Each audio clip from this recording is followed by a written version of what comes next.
ज्योत्सना जी और उनके पति जीवन की सारी जिम्मेदारियां पूरी कर चुके थे। पैसे की कोई कमी नहीं थी, तो घूमना फिरना भी लगा रहता था। अरे बेटी के घर जाकर तो मजा ही आ गया, लेकिन विदेश से अच्छा तो देश ही लगता है। अब मन को चैन मिला। अरे लेकिन वहां की औरतें देखिए, कितनी फिट, स्मार्ट और चमकती हुई। आदत से तो बाज नहीं आओगे आप। अरे मजाक कर रहा हूँ यार। अच्छा मैं जरा बाजार होकर आता हूँ।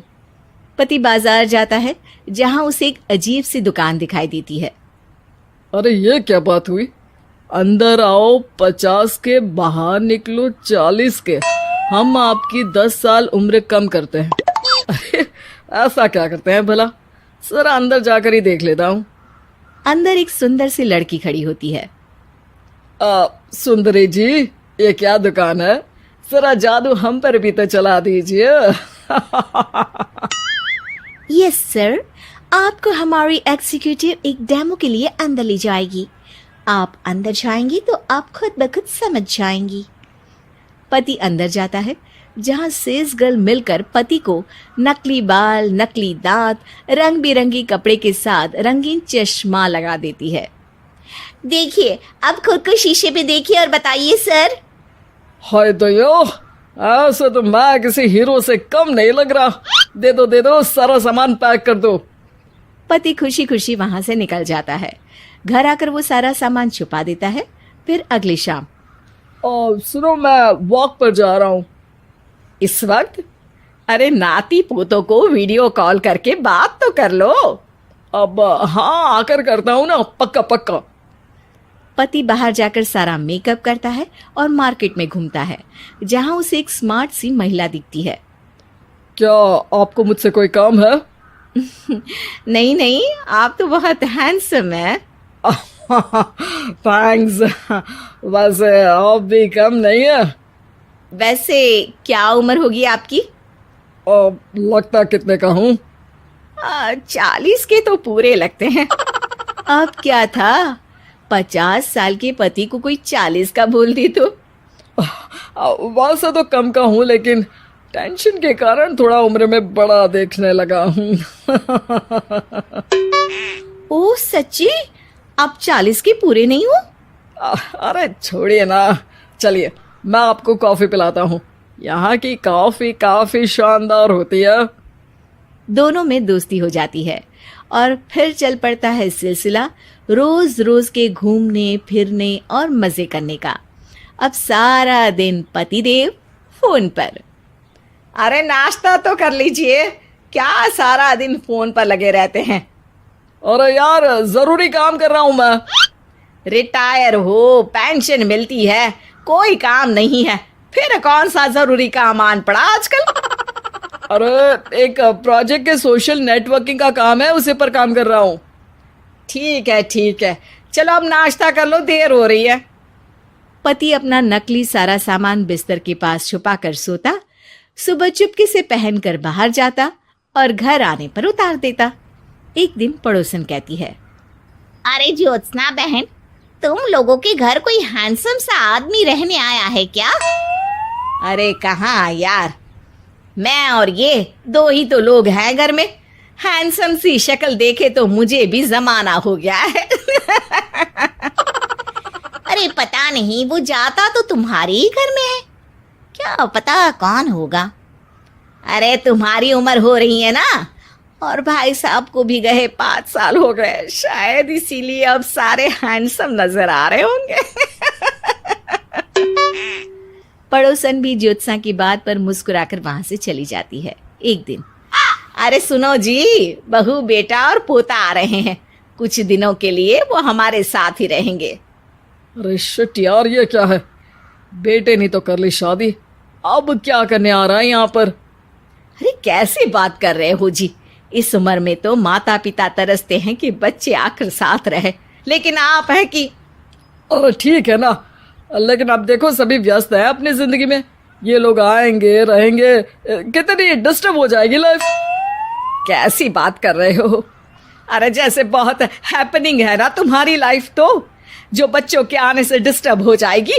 अरे दिन काटने मुश्किल होते हैं, बच्चे आ जाएंगे तो थोड़ा दिन रात पता तो चलेगा। ओफो, ठीक है, लेकिन बोल देना कि ना कोई मेरे कमरे में आए, ना मेरी लाइफ पे दखल दे कि मैं कहाँ जा रहा हूँ, क्या कर रहा हूँ, समझी? खैर, वो दिन भी आ जाता है जब बहू, बेटा और पोता उन लोगों के घर आते हैं। एक दिन, माँ जी, आज मेड नहीं आई है तो मैं आप लोगों के कमरे में झाड़ू लगा देती हूँ। अरे नहीं बहू, वो तेरे पापा को ना पसंद नहीं है कि कोई उनके कमरे में जाए। तू छोड़ ना, मैं खुद ही लगा दूंगी। सास को समझ में नहीं आता कि आखिर उसके पति ने किसी को कमरे में जाने से मना क्यों कर रखा है। खैर, वो साफ सफाई करके बाहर निकल आती है, लेकिन कहते हैं ना, बच्चा तो अबोध होता है, उसे किसी बात का क्या पता। वो खेलते खेलते दादा के बिस्तर तक पहुंच जाता है और बाहर ले आता है दादा का वो सारा सामान जो वो लगाकर घूमते थे। ज्योत्सना की नजर उस सामान पर पड़ती है। वो बच्चे से पकड़कर कमरे में लाती है और पैकेट खोलकर देखती है। हाय रे दैया, ये क्या लग रहा है कि आजकल ये प्रोजेक्ट नया मिला हुआ है। बेटे बहू के जाने के बाद ज्योत्सना सोचती है कि वो बात करेगी, लेकिन फिर अरे खुद से बात करूंगी तो मुकर जाएंगे। पता लगाना होगा कि माजरा क्या है। कुछ दिनों बाद, अरे यार, ये बच्चे लोगों के आने से लाइफ ना बड़ी डिस्टर्ब सी रही। मैं कुछ देर के लिए वॉक पर जा रहा हूँ, आराम से आऊँगा 2-4 घंटों के बाद, ठीक है? मैं क्या सोच रही हूँ कि मैं भी आपके साथ चलती हूँ। अरे थोड़ा रिलैक्स मैं भी तो हो जाऊं। हाँ, पड़ोस वाली बुढ़िया के साथ नीचे पार्क में जाकर वॉक करके आ जाओ। अच्छा जी, तुम कार से लॉन्ग ड्राइव के मजे लो और मैं पड़ोस की बुढ़िया के साथ। पति नहीं मानता और अपना पैकेट और कार लेकर निकल जाता है। रास्ते से वो उस महिला मित्र को फोन करता है। हाय ब्यूटीफुल, मैं कुछ दिनों के लिए आउट ऑफ कंट्री था, आज आ गया तो सोचा तुमसे मिल लूं। हाँ, क्यों नहीं, क्लब में आ जाओ। पति क्लब में पहुंचता है, सारा नकली सामान चिपका भी लेता है, लेकिन उसे पता नहीं होता कि ज्योत्सना ने सबका गोंद निकाल दिया है। ओ बेबी, मैंने आपको बहुत मिस किया। मैंने भी। लेकिन वो जैसे ही हंसता है, उसके नकली बाल गिरकर हाथ में आ जाते हैं, जिससे उसका सर गंजा दिखता है। ओ ये क्या!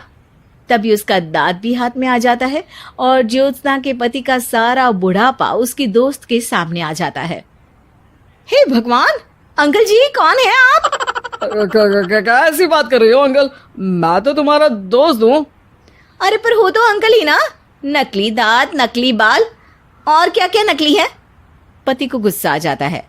वो महिला के बाल पकड़कर खींचता है, जिसके बाद उसका बाल भी उसके हाथ में आ जाता है और महिला के सारे पके बाल सामने आ जाते हैं। ओह, तो तुम भी उसी दुकान से हो? जाओ 50 की निकलो 40 के। हाँ, बढ़िया आई मुझे अंकल कहने वाली। लेकिन ये समझ में नहीं आ रहा कि मेरे बाल और दांत बाहर कैसे आ गए। तभी वहां ज्योत्सना आ जाती है। जी, मेरी वजह से। चलिए, इन आंटी जी को नमस्ते कहिए, फिर घर चलते हैं और वहां मैं बनाऊंगी आपको 40 का।